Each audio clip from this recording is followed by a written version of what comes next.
हमने अभी अभी वीडियो में देखा कि आरपीएफ पुलिस कमिश्नर ने एक स्टेटमेंट दे रहे हैं जहां पे किसी के बारे में वो बोल रहे हैं कि उसका तबीयत खराब है और उसके चलते ये घटना घटा। बस इतना ही था ये क्लिपिंग्स मैंने, और ज्यादा क्लिपिंग्स अभी नहीं डाला, और क्लिपिंग्स तो शायद आज नहीं डालेंगे, लेकिन जो बोलेंगे वो आपका होश उड़ा देने वाला है। आखिर में क्या चल रहा है हमारे देश में, क्या हो रहा है हमारे आसपास, क्या हम लोग सही में जागे हुए हैं, या हम लोग जो चल रहा है ये सबको सच मानते हुए यही सब चलता है, यही बात को मान लेते हुए बस आंख मूंद के बैठे हैं घर में। अगर ऐसा है तो एक दिन ऐसा आएगा जब हम उस जोखिम में पड़ेंगे और हमको बचाने के लिए कोई और आगे नहीं आएगा। ये वक्त है एक साथ होने का, एकजुट होने का और लड़ने का, हेट के खिलाफ, हिंसा के खिलाफ, वायलेंस के खिलाफ, और जो वायलेंस में मदद दे रहा है उसके खिलाफ। तो आज ये सब बात मैं क्यों बोल रहा हूँ, तो चलिए ये सब के पहले तो जो लोग चैनल पे नए हैं उसके लिए थोड़ा बता देता हूँ। मैं हूँ राज और आप देख रहे हैं रिएक्शंस बाय इंडियन कपल। तो आज मेरी पार्टनर पल्लवी नहीं है मेरे साथ, वो थोड़ा वक्त नहीं निकल पाए, बिजी हो गए, और आज जो बात हम करने जा रहे हैं ये बातें करना बहुत जरूरी था। अगर अभी नहीं करेंगे तो शायद वो लेट हो जाएगा, इसलिए हम अकेला ही आया। लेकिन अब लोग लास्ट तक जुड़े रहिए, देखिए आज के एपिसोड एक बहुत ही इंटरेस्टिंग और इंफॉर्मेटिव एपिसोड होने जा रहा है। तो आप लोग आखिर तक देखते रहिए और आखिर में अपना जो भी व्यूज है वो कमेंट के जरिए बताइए। कुछ देर पहले जो क्लिपिंग्स हमने देखे हैं ये क्लिपिंग्स था आरपीएफ कमिश्नर का, वो जिसके बारे में बोल रहे थे उस बंदा का नाम है चेतन सिंह। इंडियन पॉलिटिक्स और कंकरेंट टाइम फ्रेम में ये नाम इतना इंपॉर्टेंट क्यों है ये जानने के लिए आपको जाना होगा 6-3-23 मंगलवार जयपुर से मुंबई सेंट्रल जाने वाली ट्रेन पे। वहां पे क्या हुआ और वहीं से चेतन सिंह का नाम कैसे इस घटना से जुड़े वो हम लोग थोड़ा डिस्कस करेंगे। तो घटना ऐसे घटी, जयपुर टू मुंबई सेंट्रल जो ट्रेन चलती है मंगलवार भोर रात को एक आरपीएफ जवान चेतन सिंह ने अपने ऑफिसर समेत 3 पैसेंजर्स को गोली से आर पार कर दी और वहीं पे उन लोगों का मौत हो गया। गोलीबारी हुआ, जो 4 लोग मारे गए। इसको पॉलिटिकल ओपोजिशन ने, मतलब जो अभी हमारा देश का सत्ता में है उसको जो अपोज कर रहा है, वो लोग ने एक हथियार बना लिया, एक वेपन आ गया उनके हाथ पे कि भाई ये तो टेरर अटैक है, और सच में ये टेरर अटैक है। तो इसको लेके एक विवाद का माहौल शुरू हो गया और देश भर में एक हेटफुल एनवायरनमेंट भी स्टार्ट हो गया। मुस्लिम्स हिंदू पे और हिंदू मुस्लिम्स पे म्यूटिनी के रेट पे आ गए हैं। ये शूट आउट से हिंदू मुस्लिम कैसे हो गए उस बारे में भी कुछ देर में आते हैं। सरकार ने ट्विटर्स को ऑर्डर किया चेतन सिंह का जो वीडियो था उसको ब्लॉक कर दिया जाए। अब क्या कहे उस वीडियो हम नहीं डाल सकते, अदरवाइज चैनल रेस्ट्रिक्टेड हो सकता है, लेकिन वो क्या बोले इस बारे में हम लोग जरूर चर्चा करेंगे। चेतन सिंह ने जिस 4 का हत्या किया है उस 4 का नाम है, एक है उनका superior senior officer SI Tikaram Meena, बाकी 3 पैसेंजर जो तीनों के तीनों मुस्लिम्स है, अब्दुल कदर भाई, सदर मोहम्मद हुसैन और अब्दुल अब्बास अली। तो अचानक ऐसा क्या हुआ कि चेतन सिंह को अपने ऑफिसर समेत 3 पैसेंजर्स का हत्या करना पड़ा। तो इनके ऊपर दोनों साइड्स आते हैं, जो क्रिटिक्स ने इनके दोनों पहलू बताए।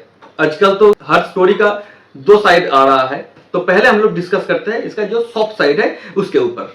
और सॉफ्ट साइड क्या है इसको जानने के लिए उस रात चेतन सिंह का जो कलीग था उसके बात पे थोड़ा गौर करते हैं। उनका कलीग के अनुसार सुबह के टाइम पे चेतन सिंह अनईजी फील करने लगा, his body was not able to perform duty anymore, और उसका जो सीनियर ऑफिसर था टीकाराम मीना वो उसको बोले थे कि जाकर रेस्ट करने के लिए।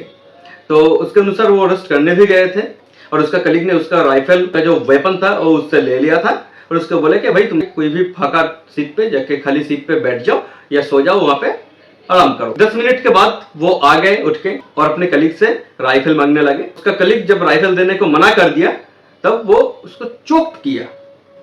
नोटिस कीजिए, उसको चोक किया मतलब उसका गला पकड़े और उससे राइफल छीनने की कोशिश किया। पता नहीं उसके बाद क्या हुआ, उसको कैसे राइफल मिल गया। कुछ देर के बाद उसका ऑफिसर B5 कोच के बाथरूम से निकल रहे थे, उसी टाइम उसको गोली मार दिया। धीरे धीरे बाकी 3 पैसेंजर को भी वो मार दिए। अब देखिए, जैसे आरपीएफ का कमिश्नर बोल रहा है कि उसका मेंटल स्टेट ठीक नहीं था, वो मेंटल इंसेनिटी के अंदर उसका ट्रीटमेंट चल रहा था, वो मेंटली स्टेबल नहीं था। तो यहाँ पे क्वेश्चन आता है, अगर वो मेंटली स्टेबल नहीं था तो वो ड्यूटी पर कैसे आए, उसको ड्यूटी करने के लिए अलाउ किसने किया? क्योंकि वो जो काम कर रहे थे वो बहुत ही इंपॉर्टेंट काम कर रहे थे, वो भी फायर आर्म्स के साथ।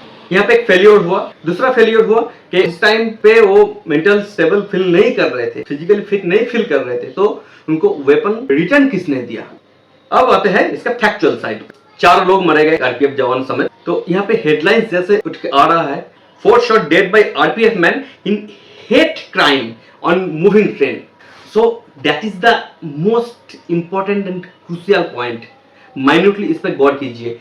हेट क्राइम, इसको हेट क्राइम क्यों बोला जा रहा है? हम लोग अभी तक यूरोप या अमेरिकन कंट्रीज में देखे हैं कि व्हाइट सुप्रीमिस्ट इन हेट क्राइम। लोग मानते हैं कि जिसका चमड़ा का रंग, जिसका स्किन कलर व्हाइट है वो सुप्रीम है, और जिसका स्किन का कलर ब्लैक है या हम लोग जैसे लोगों को वो चर्च पे, रास्ते पे, भीड़ में उसका असैसिनेशन कर देते हैं। अभी तक ये सब घटनाएं हम लोग यूरोप में, लैटिन अमेरिका में, लंदन में भी देख चुके हैं।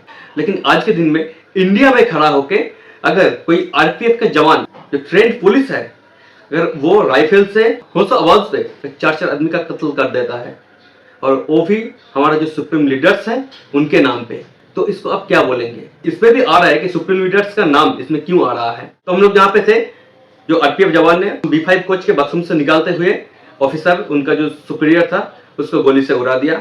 उसके बाद वो 2 कोच क्रॉस करके एक मुस्लिम पैसेंजर्स को गोली किया। उसके बाद 4 कोच क्रॉस किया। इसको गौर कीजिए, वो मेंटली इंसान है, वो फिजिकली फिट नहीं है, लेकिन जब गोली मार रहा है, जब मर्डर कर रहा है, बिल्कुल जी ये मर्डर ही है, कोल्ड ब्लडेड मर्डर है ये, तब लेकिन वो इंसान पर्सन बहुत ही काबिलियत के साथ, जो हम लोग सुस्त दिमाग वाले भी नहीं कर पाएंगे, चुन चुन के जो मुस्लिम पैसेंजर्स थे उसका हत्या किया। उसके बाद नेक्स्ट जो कोच में गए और तीसरा आदमी को मारा। वहां पे वो हमारा जो सुप्रीम लीडर्स है, हमारा जो पीएम मोदी, उनका नाम लिया। उसका जो स्टेटमेंट था that they are operating from Pakistan. अगर आपको इंडिया में रहना है तो मोदी और योगी को वोट देना है या उनको मानना है। तो अब बात यहाँ पे आता है कि एक मेंटली अनस्टेबल पर्सन जो मेंटल इंसेनिटी के शिकार है, वो इतना क्लैरिटी के साथ काम कैसे कर पाते हैं?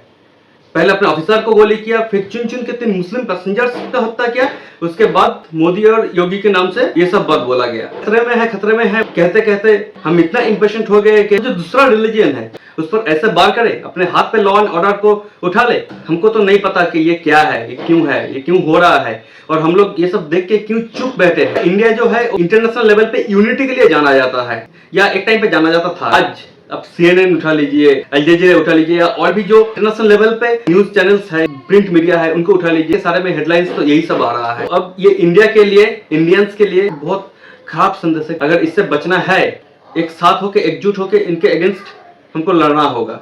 हर किसी का दिमाग से ये बात निकालना होगा कि अगर वो दूसरा रिलीजन से बिलोंग करता है तो वो करता है, we can not ruin it by killing them. कहना और भी बहुत कुछ था, लेकिन उतना टाइम भी नहीं है, उतना आप लोगों को पेशेंस भी नहीं रहेगा। तो हमको जितना कहना था हम कह दिए, आप लोगों को जितना समझना था आप लोग समझ गए। लेकिन इसके बारे में सोचिए जरूर, क्या चल रहा है हमारे आसपास। मणिपुर में जो हो रहा है, हरियाणा का नू पे जो हो रहा है, हर जगह रिलीजन रिलीजन रिलीजन। क्यों ऐसा क्यों है? यही था कि हम लोगों का अच्छे दिन। देखिए अब टाइम आ गया है गवर्नमेंट पे सवाल उठाने का। तो अभी एक बहुत क्रूशियल टाइम है जहाँ पे हम लोग को एक्ट करना चाहिए, रिएक्ट करना चाहिए। तो आज के लिए इतना ही था, और आज का ये वीडियो अच्छा लगा तो लाइक और कमेंट कीजिए, और हो सके तो इसको सब्सक्राइब कर दीजिए। इसलिए नहीं कि मेरा व्यू और मेरा रीचेस बढ़ जाएगा, ये इसलिए है इंडिया को अभी जरूरत है, इंडिया को भी जरूरत है सोचने का, इंडिया को भी जरूरत है समझने का। चलिए आज के लिए इतना ही था। सलामत, अब नमस्ते, टाटा।